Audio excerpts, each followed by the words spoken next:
Irritable bowel syndrome IBS, जो कि आजकल बहुत ही कॉमन प्रॉब्लम है। 15% जो पॉपुलेशन है सफ़र कर रही है इरिटेबल बाउल सिंड्रोम से, जिनको कि सिम्टम्स आते हैं कुछ इंटेस्टाइनल डिसऑर्डर के, जैसे कि डायरिया, कॉन्स्टिपेशन। कभी कॉन्स्टिपेशन हो रही है, कभी डायरिया हो रहा है, अबडोमेन में डिस्कम्फर्ट रहता है, डिस्टेंशन होती है, पेट फूलता है और पेट में स्लाइट पेन होता है और कई बार पेन बहुत सीवियर भी हो जाता है इन द लोअर अबडोमेन। तो जब फिर पेशेंट क्या करते हैं, अपना डॉक्टर से कंसल्ट करते हैं, सारे टेस्ट हो जाते हैं, उसमें आपकी कोलोनोस्कोपी होगी, अल्ट्रासाउंड हो गया, LFT हो गया, हर तरह के आपके इवन बायोप्सी भी कर लेते हैं कि डॉक्टर्स। तो डायग्नोस कुछ नहीं होता, आपको कोई भी बीमारी डिक्लेयर नहीं की जाती कि आपको अल्सर है, कैंसर है, या कोई आपका लिवर एनलार्ज है, कुछ भी डायग्नोज नहीं होता। लेकिन आपको कुछ सिम्टम्स आ रहे हैं। सिम्टम्स क्या होते हैं IBS के, कि आपको कभी तो डायरिया हो रहा है, कभी आपको कॉन्स्टिपेशन हो रही है, फ्रीक्वेंट अर्ज होती है टू पास द स्टूल, बार बार मोशन जाना पड़ता है और पेट में डिस्कम्फर्ट रहता है, गैस बनती है, ब्लॉटिंग होती है और कई बार वॉमिटिंग भी हो जाती है और कई बार सीवियर पेन भी होता है, अनकंट्रोलेबल अनबेरेबल जो पेन होता है। तो उसमें क्या होता है कि आपको जो डिजीज़ डायग्नोज की जाती है that is irritable bowel syndrome. अगर आपको इस तरह की कोई डिस्कम्फर्ट है, ऐसे कुछ सिम्टम्स हैं और आपको कोई बीमारी डायग्नोज नहीं हुई, then you are suffering from IBS। तो फिर आज हम जानेंगे कि फिर ये होता क्यों है और होम्योपैथी में इसका क्या इलाज है, क्योंकि आज तक किसी भी साइंस ने इसका कॉज डायग्नोज नहीं किया और इसका कोई मेडिसिन नहीं, ओनली सिम्टोमेटिक ट्रीटमेंट दी जाती है। But in homeopathy we find the cause behind the disease and go for the symptoms which the patient is developing. जो सिम्टम पेशेंट प्रेजेंट कर रहा है उस टाइम, उसके अकॉर्डिंगली जब मेडिसिन दी जाती है, then this disease is totally curable. And if you are excited to know about the cause and the treatment part of this, please see this video till end. अगर आपको ये video मेरी अच्छी लगी तो प्लीज़ लाइक कीजिए, share कीजिए और मेरे यूट्यूब चैनल को सब्सक्राइब कीजिए अगर अब तक सब्सक्राइब नहीं किया है। तो हम जानेंगे कि इसके रीज़न क्या हैं। ज़्यादातर जो भी डॉक्टर्स आपको गैस्ट्रोएंटरोलॉजिस्ट मिलेंगे वो कहेंगे कि इसका कोई रीज़न नहीं है, ये अननोन कॉज है। But stress is the main factor. Stress है, कोई फियर है, कोई एंग्जाइटी है, कोई आपको शॉक लगा है पास्ट में, कुछ भी कोई किसी भी तरह का स्ट्रेस फैक्टर है, उससे ये ट्रिगर होती है। फिर वो क्या करती है कि अगर एक्यूट जो है प्रॉब्लम उसको ठीक नहीं किया गया, वो क्रॉनिक रूप धारण कर लेती है कि वो काफ़ी लंबे समय तक ये प्रॉब्लम चलती रहती है जब तक आपको सही ट्रीटमेंट नहीं मिलेगा। जैसे कि मेरे पास अभी एक पेशेंट आई थी, वो उन्होंने ये बताया, she was a student, she is 20 years old, she is doing BTech।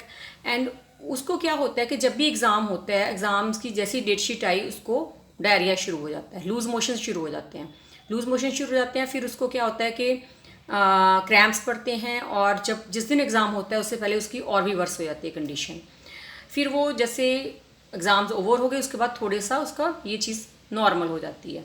But जब भी ऐसे कोई इंटरव्यू, कोई एग्ज़ाम, कोई परफॉर्मेंस उन्होंने देनी है तो उनको ये प्रॉब्लम हो ही जाएगी। तो इस तरह से एंग्जाइटीज़ जो हैं, जो कि पेशेंट का माइंड होता है, हर पेशेंट का अपना एक स्ट्रेस डील करने का एक वे होता है। जैसे मेरे पास 4 पेशेंट आते हैं, उनको इरिटेबल बाउल सिंड्रोम है, चारों के फादर की डेथ हुई है। एक को तो इस बात का शॉक लगेगा कि एक सडन शॉक लगेगा कि ये क्या हो गया, वो उस शॉक की स्टेज के बाद उसको ये प्रॉब्लम शुरू हो गई। दूसरे को कि क्रॉनिक ग्रीफ बन गया, उसको बहुत अटैचमेंट थी अपने फादर के साथ, तो वो उसी ग्रीफ में रहता है, कि उसी दुख में रहता है कि मेरे फादर चले गए।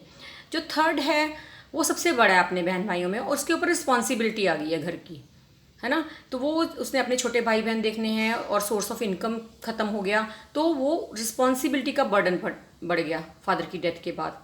तो वो उसकी डिजीज़ का वो कारण है कि रिस्पॉन्सिबिलिटी बढ़ गई। किसी को ग्रीफ है, किसी को शॉक लगा है और किसी को डिस्प्यूट शुरू हो गया किसी के घर में। फादर की डेथ होने के बाद भाइयों में या प्रॉपर्टी को लेकर कोई डिस्प्यूट शुरू हो गया, वो उस फादर की डेथ के बाद डिस्प्यूट की वजह से परेशान है। तो हर पर्सन का, हर पेशेंट का एक अपना स्ट्रेस लेवल होता है, उसको डील करने का, स्ट्रेस को डील करने का एक अलग तरीका होता है। कुछ लोग अगर किसी की बात बुरी लगती है तो वो शाउट करते हैं, कुछ लोग सुप्रेस करते हैं, उस टाइम चुप कर जाएंगे, लेकिन वो ग्रजेस रखेंगे कि जब टाइम आएगा तो मैं भी बोलूँगी, और कुछ लोग भूल जाएंगे। तो सबका एक अपना तरीका होता है स्ट्रेस को डील करने का।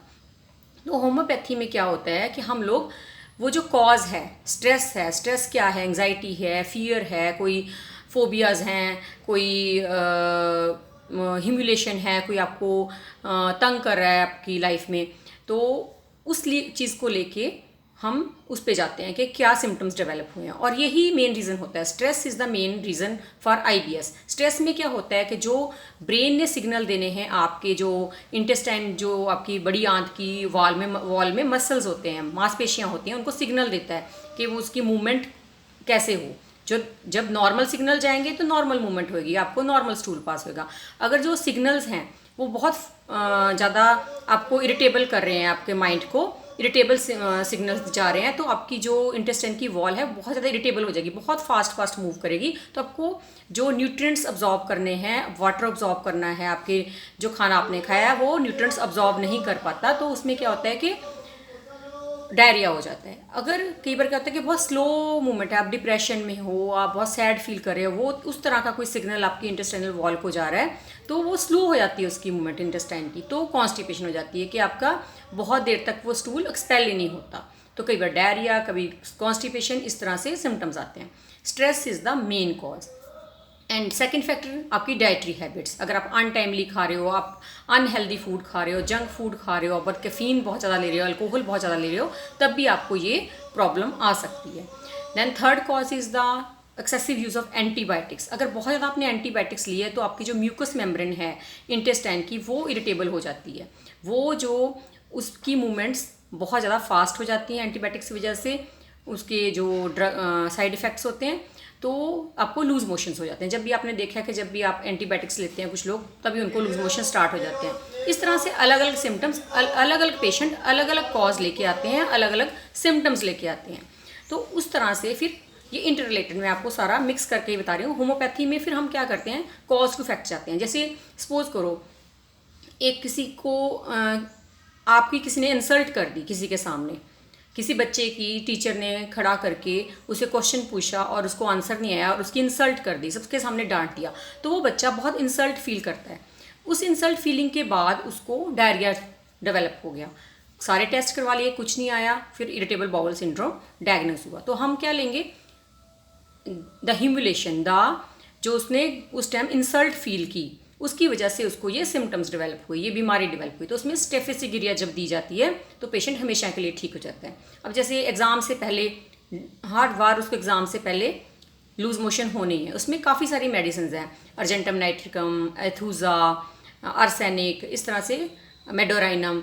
तो जो कॉन्स्टिट्यूशनल उसकी होती है, बाकी सिम्टम मिला के कि उसका कॉन्स्टिट्यूशन कैसा है, कैसे वो उसका टेम्परामेंट है, कैसी उसकी ईटी हैबिट्स हैं, उसको लेके मेडिसिन दी जाती है। बट एथ्यूजा जो होती है, अगर बिफोर एग्ज़ाम दे दो तो पेशेंट को कोई एंग्जाइटी नहीं हुई एग्ज़ाम में। इस तरह से अगर जैसे कोई फोबिया है कि एक्सीडेंट देख लिया किसी ने, तो उस पेशेंट को क्या होगा कि उसी के ड्रीम आते रहेंगे, उसी एक्सीडेंट के ड्रीम भी आएंगे, और उसके बाद उसको क्या होएगा कि कॉन्स्टिपेशन हो गई उस इंसिडेंट्स के बाद। Then opium is the medicine. तो इस तरह से बहुत सारी अच्छी दवाइयाँ हैं, और जो होम्योपैथी में सिम्टम और कॉज के अकॉर्डिंगली दी जाएँ तो irritable bowel syndrome is totally curable. मैंने इस तरह के, क्योंकि ये बहुत कॉमन प्रॉब्लम है और फीमेल्स में ज़्यादा होती है, और up to the age of 50 years ये ज़्यादा होती है। यंग एज में ये ज़्यादा होती है, यंगस्टर्स को ये ज़्यादा है प्रॉब्लम, क्योंकि वो ज़्यादा एंग्जाइटी में रहते हैं। जैसे कुछ लोग अनटाइमली खाते हैं, अनहेल्दी करते हैं, और स्टिमुलेंट्स बहुत लेते हैं। Nux vomica is the best medicine. और एंटीबायोटिक्स खा के पेशेंट आ रहा है हमारे पास, बहुत ज़्यादा एब्यूज़ है, उसके बाद उसको irritable, then sulphur is the medicine. तो इस तरह से कॉज टू इफेक्ट जाके जब मेडिसिन दी जाएगी, then this irritable bowel syndrome is totally curable. And if you are suffering from these symptoms, you are suffering from irritable bowel syndrome, then you must, first of all, you must take care of your dietary part, and second, you must take homeopathy, must take the help of homeopathy. Homeopathy is the best solution for irritable bowel syndrome. I hope आपको ये video कुछ अच्छी लगी होगी, कुछ आपको जानकारी मिली होगी। अगर आपको ये मेरी वीडियो अच्छी लगी तो प्लीज़ इसको लाइक और शेयर कीजिए, और मेरे चैनल को सब्सक्राइब कीजिए। Thank you so much for watching me.